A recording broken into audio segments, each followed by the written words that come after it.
Here's how to turn on edge lighting notification for the Samsung Galaxy Z Fold 4. First, go to the settings. Then go to notifications.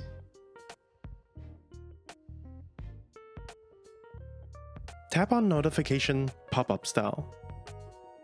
Then tap on edge lighting style.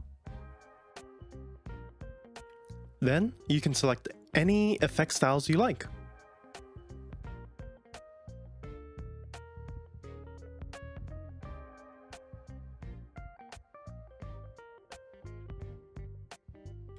You can also customize colors and other settings, such as the transparency, in advance.